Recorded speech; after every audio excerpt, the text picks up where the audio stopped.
E quem achou que foi justo é porque era isso aí mesmo, né? Você pode votar lá, fique à vontade. Vem com a gente aqui no Bate Pronto, na Jovem Pan News 107.1 no FM e YouTube Jovem Pan Grupo RIC. Bem, vamos voltar a destacar o Coritiba. O técnico Thiago Kozlowski já sabe que o Jamerson não vai jogar porque está suspenso e nem o Bruno Gomes. Os dois cumprem suspensão automática. Não tem dúvida na lateral esquerda. O problema é resolver aí o abacaxi do meio campo, né, TT Mota? Exatamente. Só complementando a informação do Aleph Manga no primeiro bloco, né? Caso o atacante seja punido pela Justiça Desportiva Internacional, no caso da FIFA, e fique impossibilitado de jogar, o clube do Chipre não precisa pagar nada pelo acordo. Tá? Então, tá aí a cláusula. Isso foi estabelecido como cláusula no contrato do empréstimo do Pafos Futebol Clube, onde está o jogador Aleph Manga. Será que paga proporcional só? Não, já jogou, né? Já jogou. Mas deve pagar, por exemplo, tá jogando paga os esse dias mês, trabalhados? Tá jogando esse mês, paga esse mês. Joga o mês que vem, não, paga mas o mês que que daí vem. O problema é a questão do acordo com o Curitiba, né? Ah, sim. Aí, é isso que eu quis dizer. Pagar pro jogador são outros 500. Tô falando de pagar pro Curitiba mesmo. Mas existe então essa cláusula no contrato, só esclarecendo aí para os nossos ouvintes. Bom, Verdão entra em campo no próximo domingo, 4 da tarde, diante do Corinthians.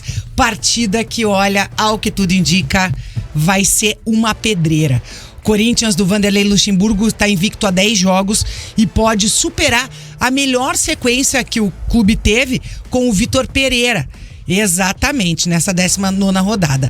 São 7 vitórias, 3 empates e mais de um mês de invencibilidade. E é a melhor fase, né, dessa passagem do Luxemburgo pelo Corinthians. O aproveitamento do Timão nesse período é de 80%. Então o Coritiba não vai ter moleza. Como a gente já falou, vem falando ao longo desta semana, Bruno Gomes e Jamerson suspensos pelo 3º cartão amarelo.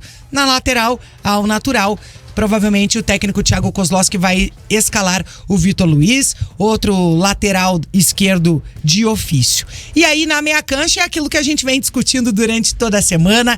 Será que o Marcelino Moreno volta para o meio? Coloca um time mais ofensivo, com um volante a menos, com o Moreno na armação das jogadas, e aí sim desloca alguém para jogar numa das pontas, no caso a ponta esquerda, no lugar do Marcelino Moreno, ou ele deixa como tá, deixa o Marcelino na ponta esquerda e coloca um dos volantes de ofício, Sebastião Gomes ou Fran Sérgio na meia cancha. E coloca um volante normal, só jogo troca fora, o Bruno né? Gomes, principalmente por ser um jogo fora, por ser um jogo difícil. Eu acho que não vai mudar essa estrutura de time, principalmente nesse jogo complicado, né? Poderia ter mudado, por exemplo, contra o Bragantino e optou por não fazer isso, fez até durante o primeiro tempo ainda, né? Quando tirou o André e colocou o Garcês, mas acho que no geral não, acho que no geral ele vai colocar o Sebastião Gomes. Provavelmente Sebastião Gomes. Deve ser Sebastião Gomes, o Bianchi e o André. E lá na frente, Robson, o Moreno, o Diego Moreno e o Diogo Oliveira e o Moreno na esquerda lá, né? Porque daí eu creio que a probabilidade maior é ele manter o André como primeiro volante, né? O Sebastião e o Bianchi ali como médios, né? Digamos assim, mais os segundos volantes ali. Flutuando. E principalmente o Bianchi mais solto, porque nos casos do Coritiba jogando com o Bianchi e Bruno Gomes, o Bruno se torna mais solto ainda. Só que o Bianchi também sai pro ataque. Sai. Então acho que pode ser o cara bom na bola aérea pela também, direita, né? E o Sebastião Gomes pela esquerda. O Bianchi pisa bem na área, pisa né? bem na área, ele é muito bom na bola aérea. Ele é exatamente. Bom, então pode criar alternativas, né? Só uma situação aqui que eu recebi uma mensagem, TT, questão no Mango, o Coritiba vai receber apenas se ele cumprir 50% do tempo de contrato. Então 6 meses e um dia lá no Pafos o Coritiba recebe, senão... Se a punição chegar na FIFA antes dos 6 meses, já era. Recebe nada. Jogou de graça, fez gol de graça pro Pafos. Porque, assim...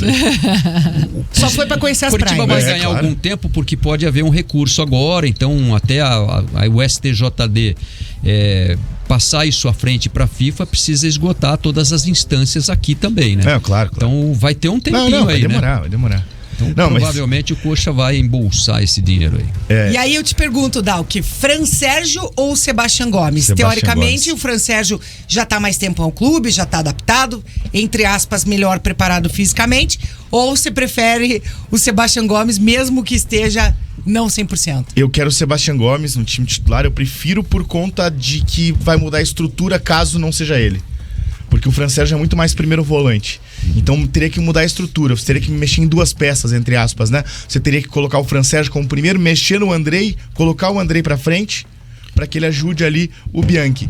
Então eu prefiro colocar o Sebastião Gomes, que apesar de ser um bom marcador, tem uma característica de mais saída de bola do que o Fran Sérgio. O Fran Sérgio é muito mais controlador de jogo do que especificamente perseguidor. O Gomes é construtor, né? É mais construtor, né? Só que ele é um cara mais agressivo também, né? Em questão de marcação mesmo.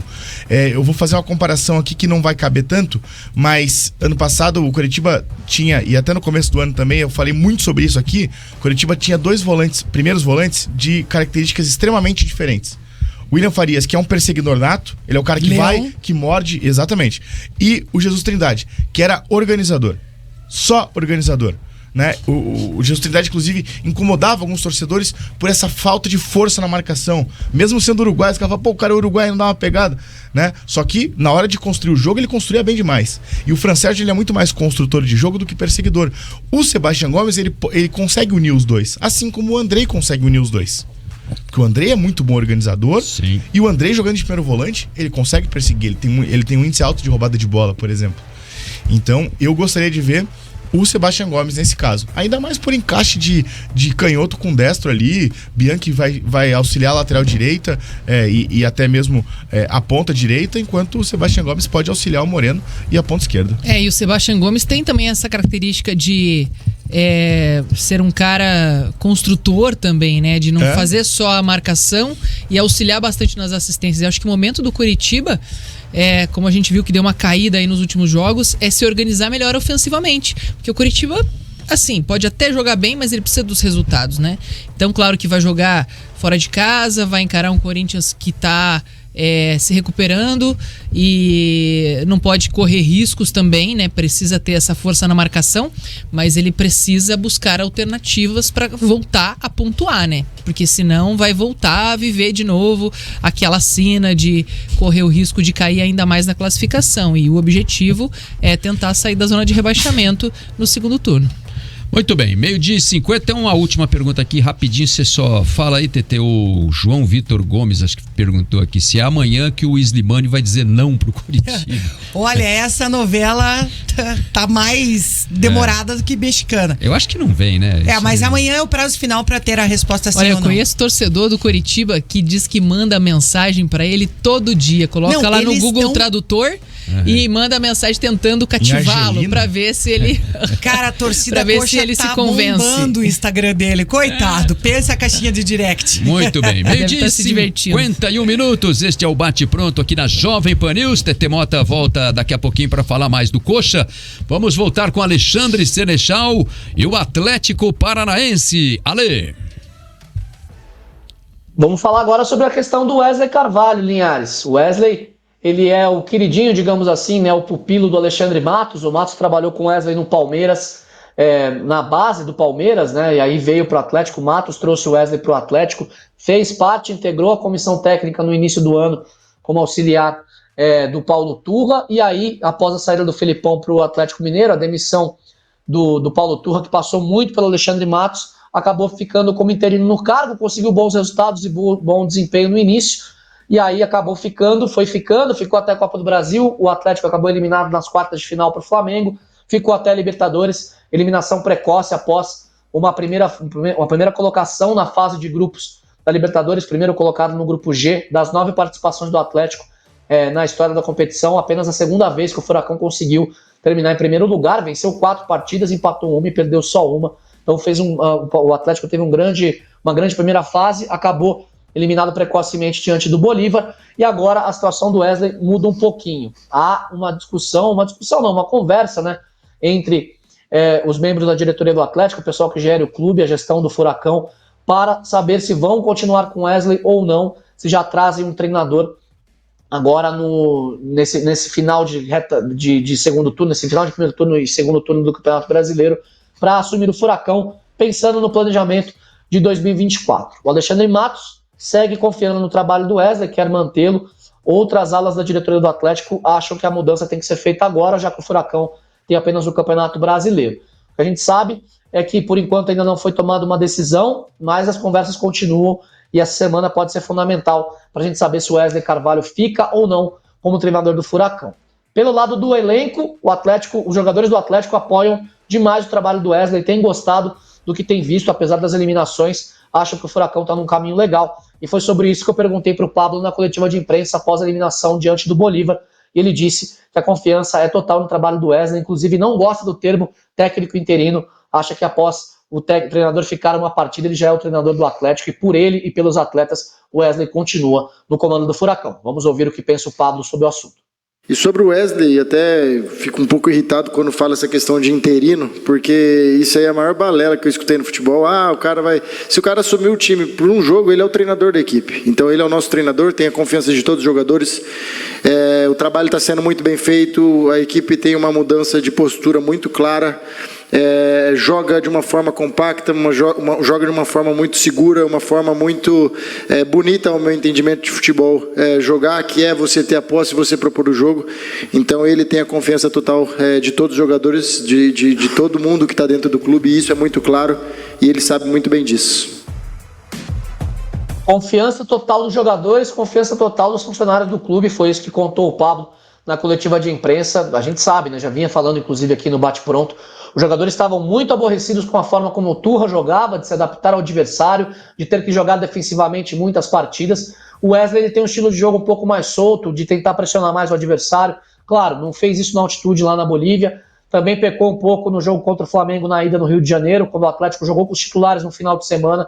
E aí estava bastante cansado no meio de semana lá no jogo do Maracanã. O Atlético ficou recuado a maior parte do tempo e uma boa parte da torcida também já pede para que o Atlético contrate um treinador mais renomado. Mas, por enquanto, a situação é essa, ainda passa por definição, mas existe a chance do Atlético já seguir por outro caminho já nos próximos dias. Tá, então, Alexandre Senechal destacando mais do Atlético, esse é o dilema agora do Atlético, hein? Dalk e Janaína, o Wesley vai ou fica, né? Nesse caso, né, o Atlético tem um adversário que é extremamente difícil.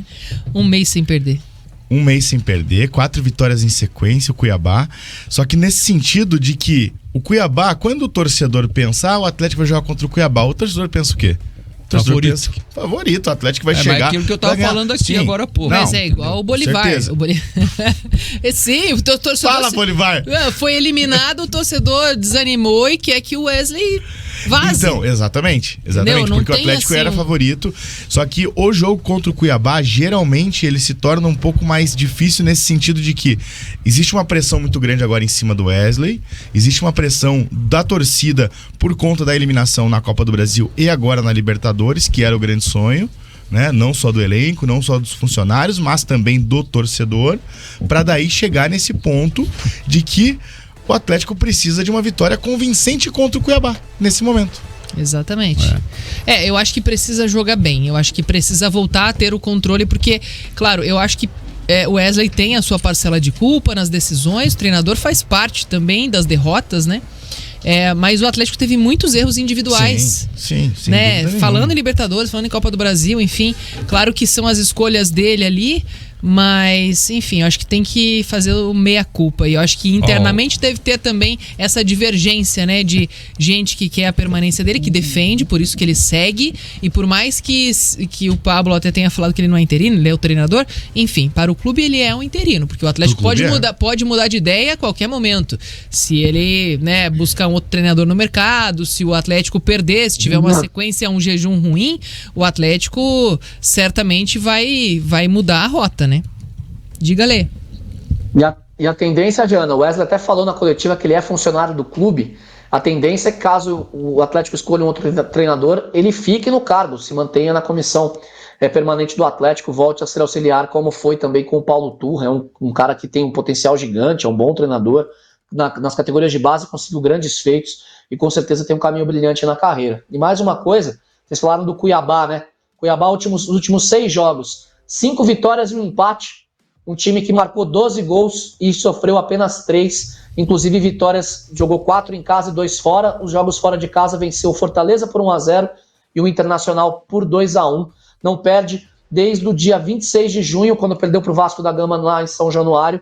E além de tudo, Antônio Oliveira escolhido como técnico do mês do Campeonato Brasileiro. Então o Cuiabá vem numa excelente fase e está logo atrás do Atlético com a mesma pontuação, né? Os dois têm 28 pontos conquistados, um adversário de peso, nada de confronto fácil pro Furacão na terça não, viu? E o Cuiabá, até a chegada do Antônio Oliveira, também estava ali no limbo, né? Brigando lá embaixo, perto da zona do rebaixamento e tal. Tava, inclusive, acho que na zona do rebaixamento, né? E agora tá indo pra Libertadores. Exato. E o Gladi Sebagi tá dizendo aqui, né? Esse negócio do Bolivar aí que o Wesley e o Pablo falaram, ele até tá dando uma sugestão aqui, é uma menção ao VAR, né? O Bolivar. E daí ele até fala que aqui foi o VAR Atlético, porque aqui o VAR deu um pênalti pro Atlético, anulou um gol do Bolívar. Lá o VAR não deu um pênalti para o Atlético naquele lance do Zé Ivaldo, né? E o VAR assumiu o erro, né, no gol do Bolívar. Assumiu o erro. Eles assumiram o erro. Pra mim não errou. Não, foi certo. Pra mim também foi certo. Pra mim foi falta no Thiago Heleno. Isso que eu ia falar. Disseram que a análise foi que não foi falta, né, do Rony Fernandes no Thiago Heleno. Suficiente, então, né, pra mas assim, o cara tá no ar, pô. Como é que não tem força? Como é que você vai avaliar a força no vídeo?